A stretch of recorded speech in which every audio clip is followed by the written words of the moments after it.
నమస్తే. ప్రస్తుతం మనతో పాటు సీనియర్ జర్నలిస్ట్ దాము బాలాజీ ఉన్నారు. ఆయనతో మాట్లాడారు. నమస్తే సార్. నమస్తే. సార్ అఘోరి శ్రీనివాస్ ఇప్పుడు ప్రస్తుతం రిమాండ్ లో ఉన్నారు. అయితే ఈ రోజు ములాఖత్ కి వాళ్ళ నాన్న, చెల్లి అండ్ బావ అలా కుటుంబ సభ్యులు అయితే వచ్చారు కలవడానికి. వచ్చిన తర్వాత అంటే కలిసి వచ్చిన తర్వాత బయట మీడియాతో మాట్లాడే ప్రయత్నం చేయలేదు. అండ్ మాట్లాడించినా కూడా అంటే చిందులు తొక్కారు అని చెప్పుకోవాలి. అండ్ ఇంకో పక్క అతనికి అంటే శ్రీనివాస్కి మొత్తం ఎక్స్టెండ్ చేశారు, మళ్ళీ బెయిల్ రాకుండా చేస్తున్నారు. అసలు ఇదంతా ఎట్లా చూడొచ్చు అంటారు సార్? కొద్దిగా అంటే మామూలుగా అఘోరి శ్రీనివాస్ మీద అనేక మిత్తులు ఉన్నాయి. అదేంటంటే అఘోరి శ్రీనివాసు i20 కారు వాడడం, తర్వాత ఐఫోన్ వాడడం, డీజిల్ ఎట్లా అంటే ఎక్కడ దేశం అంతా కారులోనే తిరుగుతాడు. మామూలుగా మనకు ఇక్కడ నుంచి బెంగళూరుకో లేకపోతే ఇంకో చోటుకి వెళ్ళి వస్తే డీజిల్ బిల్లు వాచిపోతుంది.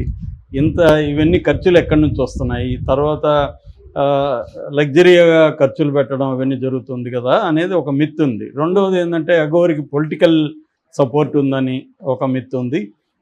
ఈ కారు కూడా తమిళనాడుకి సంబంధించిన ఒక బిజినెస్ మ్యాన్ అనేది కూడా వార్త వచ్చింది. ఆ బిజినెస్ మ్యాన్కి అఘోరికి మంచి సంబంధాలు ఉన్నాయనేది వార్త వచ్చింది.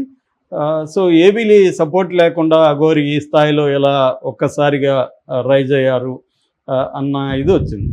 అయితే ఇప్పుడు అఘోరి అరెస్ట్ అయిపోయి ఏప్రిల్ 22న అరెస్ట్ అయ్యాడు. సో అరెస్ట్ అయ్యి ఇప్పుడు 10 రోజులు దాటిపోయింది. మళ్ళీ ఎక్స్టెండ్ అయ్యే అవకాశం కనిపిస్తుంది. 14 డేస్ లోపల బెయిల్ రావాలి మామూలుగా. కానీ ఇక్కడ కొన్ని ఆశ్చర్యకరమైన విషయాలు ఏంటంటే అఘోరి లాయర్ని పెట్టుకోవడానికి కూడా నాకు స్తోమత లేదని కోర్టులో అఘోరి శ్రీనివాస్ చెప్పేశాడు.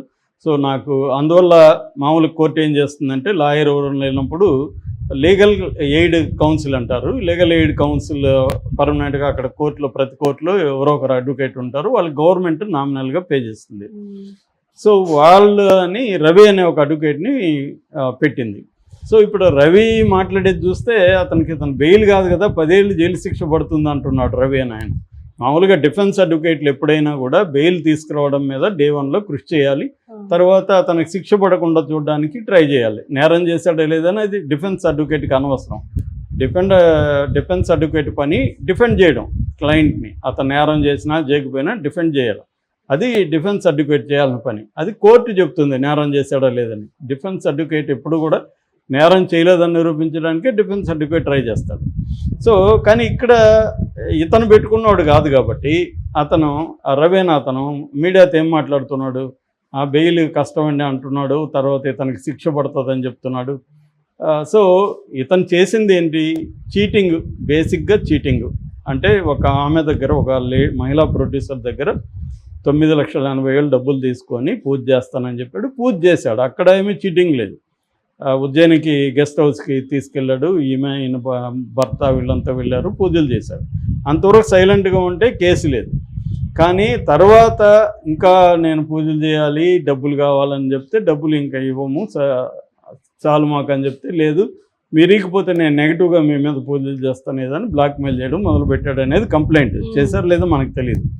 ఈమె కంప్లైంట్ ఇచ్చింది మొకిల్లా పోలీస్ స్టేషన్లో.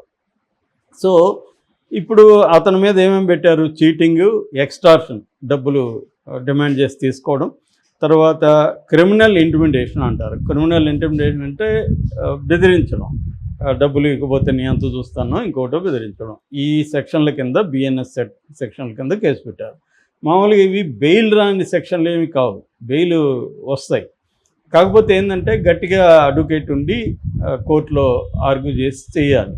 సో ఎందుకంటే మామూలుగానే సుప్రీంకోర్టు అనేక కేసుల్లో చెప్పింది ఏంటంటే bail is the rule, jail is exception.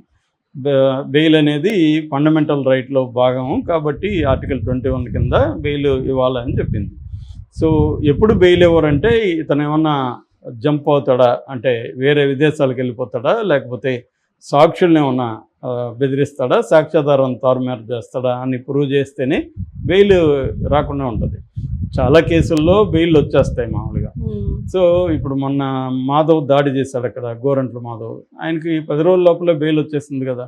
So దాడి చేసిన స్థాయిలోనే బెయిల్ వస్తే ఇది చీటింగ్ కేసు, ఇంకా వేరే ఏం కేసుల్లో ఇతను అరెస్ట్ చేయలేదు కాబట్టి బెయిల్ రావాలి. కానీ ఇతని తరపున ట్రై చేయట్లేదు. ఈ మధ్యలో ఏమైంది, ఒక మంత్రి భార్య ఇతను కాళ్ళు మొక్కిన పాత వీడియో అవన్నీ బయటకు వచ్చింది. సో ఆమె ట్రై చేస్తుందని వార్త వచ్చింది. అందుకని మహిళా కమిషన్ చైర్పర్సన్ నేరళ్ళ శారద కూడా జైలుకి వెళ్ళి ఇతన్ని పరామర్శించింది అని కూడా వార్త వచ్చింది. ఈ నేపథ్యంలో పొలిటీషియన్స్ ట్రై చేస్తున్నారు కాబట్టి బెయిల్ త్వరగా వస్తుంది అనుకున్నాం, కానీ బెయిల్ రాలేదు. ఫైనల్గా చాలాసార్లు ఏమవుతుందంటే మనం సామాజిక ఉద్యమాల్లో ఇంక పనిచేసే చాలామందికి ఇది అలవాటు అనమాట.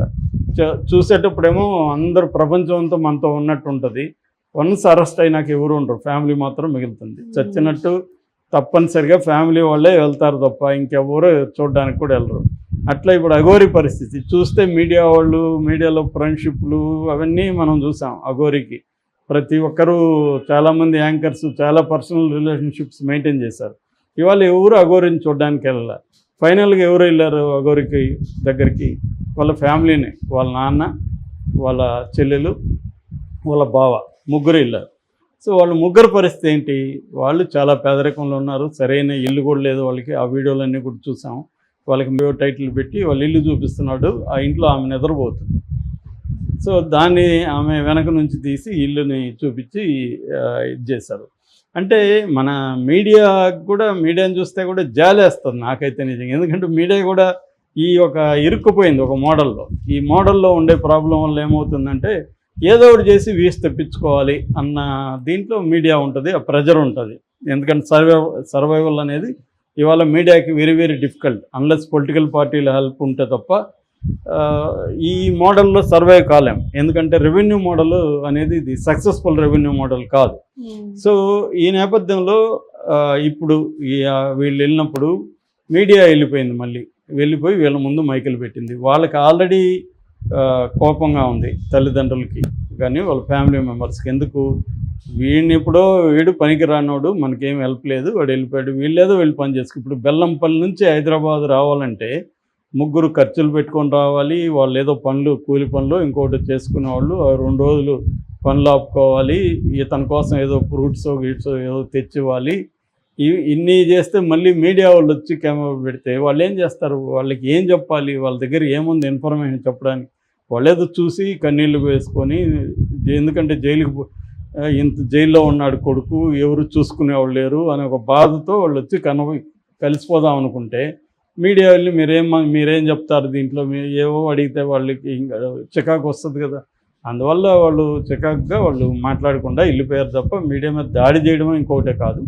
వాళ్ళకున్న ప్రాబ్లమ్స్ నుంచి వాళ్ళు ఇది చేశారు. అట్లాగే ఇప్పుడు అఘోరిని కాపాడలేని పరిస్థితి కూడా. వాళ్ళు లాయర్ని పెట్టుకొని వాళ్ళు బెయిల్ ఇప్పించడం అనేది కష్టం. ఎందుకంటే ఇవాళ ఇట్లాంటి కేసుల్లో లాయర్లు కూడా వెరీ కాస్ట్లీగా ఉంటారు. సో అంత డబ్బులు అంటే లక్షల్లోనే ఉంటారు. అంత లక్షల్లో ఖర్చు పెట్టే పరిస్థితి వాళ్ళకి లేదు. అఘోరి ఎందుకు ఇదంతా ప్లాన్ లేదా అఘోరికి అంటే? అఘోరిని చూస్తే మనకేమనిపిస్తుంది అంటే నేను అబౌవ్ ద లా అన్న ఫీలింగ్ కనపడుతుంది ఇప్పటి వరకు. సో నేను అది ఓపెన్గా కూడా ఒక ఎవరితోనూ యాంకర్తో ఆడియో కాల్లో కూడా బయటకు వచ్చింది. అంబేద్కర్ను కూడా రాజ్యాంగం అంబేద్కర్ రాశాడంటే అంబేద్కర్ను కూడా బండబూతులు తిట్టడం, నాకు రాజ్యాంగానికి సంబంధం లేదు, నేనే రాజ్యాంగం అన్నట్టు మాట్లాడడం, ఇవన్నీ అఘోరి చేసిన తప్పులు కావచ్చు, అహంకారపూరిత చర్యలు కావచ్చు. ఎందుకంటే అంబేద్కర్ని తిట్టడం వల్ల టోటల్గా దళిత్ సెక్షన్ నుంచే అఘోరికి సింపతి అనేది పోయింది. అట్లాగే ఆల్రెడీ హిందూ సంఘాలకు కూడా అఘోరి పట్ల కోపమే ఉంది. అంటే ఇష్టం వచ్చినట్టు చేస్తున్నాడు. అంటే సనాతన ధర్మం ఏదో ఒక క్లారిటీ లేదు. సనాతన ధర్మం అంటే సనాతన ధర్మంతో మీద పోరాడాలి, లేదా మహిళల కోసం అంటే మహిళల కోసం పోరాడాలి, ఇవేవి లేదు. పైగా ఇద్దరు పెళ్ళిళ్ళు చేసుకోవడం. అఘోరీనే ట్రాన్స్జెండర్కి మళ్ళీ అమ్మాయిలతో పెళ్ళిళ్ళు ఎందుకు? సో అమ్మాయిలతో పెళ్ళిళ్ళు. రాధా మళ్ళీ శ్రీవర్షిని, మళ్ళీ రాధా కేసు పెట్టింది. ఈ లోపల ట్రాన్స్జెండర్స్ కూడా ఇది ట్రాన్స్జెండర్ కాదు, ఫేక్ ట్రాన్స్జెండరు, కావాలనే ఇతను మగవాడే, ఇతను దీనికోసమే అంగం తీసేసి సర్జరీ చేయించుకున్నాడని ఆమె ఎవరు ఒక ఆమె జోగిని సంధ్య, ఆమె వెళ్ళి సాంబేర్పేటలో కేసు పెట్టింది.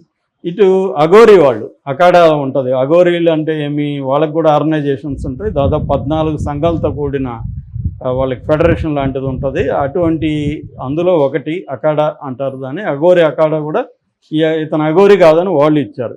అంటే ఇతను అఘోరి కాదు, ట్రాన్స్జెండర్ కాదు, సో హిందూ ఇది కాదు, ఎవరికి కాకుండా అయిపోయాడు జైల్లో. ఇప్పుడు చాలామందికి అఘోరిని చూస్తే జాలి కలిగే పరిస్థితిలో ఉంది. ఇంతకుముందు రకరకాల ఫీలింగ్స్ ఉండేవి అఘోరి పట్ల. ఇవాళ అఘోరి జైల్లో